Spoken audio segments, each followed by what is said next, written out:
One day, when Bhagavan was seated, with just started taking food, a little way through that, suddenly he got up in one jump, washed his hand in haste, and rushed out. So I ran after him with all the coconut shell, the hand fan, the stick, and the rope. He asked for an auto, and then we pushed off. I did not dare ask him where he was going. I was so much used to his ways. And finally we landed before an ashram. And again Bhagavan literally ran inside. And then the people, the trustees of the ashram came, welcomed him and took him along. And then he went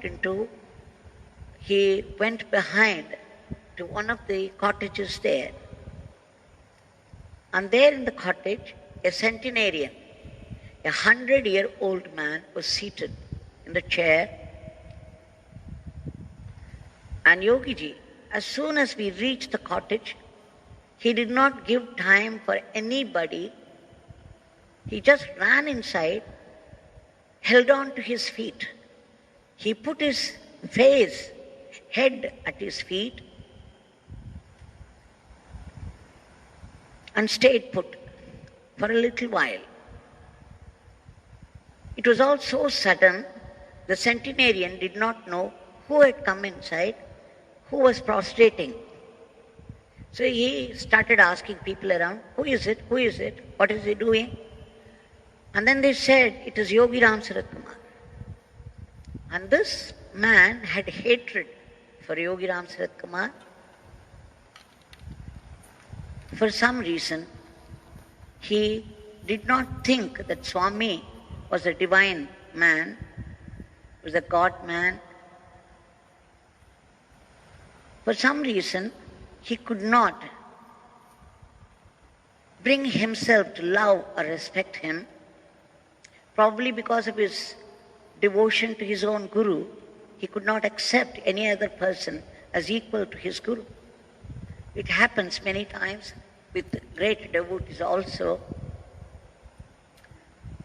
So the minute he came to know who it was, immediately, with such hatred, he shouted, either go away,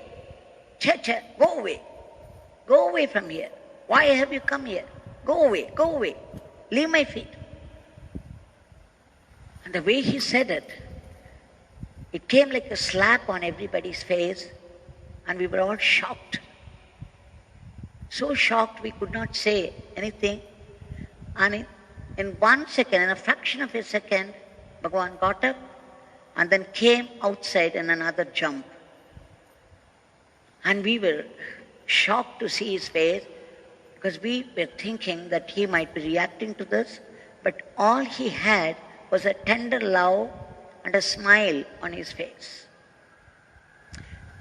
One of the ladies who was with me could not bear it. She asked him, Swami, how could you do this? Why would you go inside and hold on to his feet? The man has such hatred for you. How could you put up with all this? Swami again smiled. In the meantime, he started to walk very fast. So we people had to catch up with him. And then Swami said with a smile, when this beggar was eating, suddenly a command came from Father that this one needed help. So this beggar had to rush here to help him, and the only way to help him was to touch him. Only through touch he could be helped. There was no way this beggar could go to him, talk to him, hold his hand, because he doesn't like me. So this beggar did the only thing that he could do in the circumstances, hold on to his feet.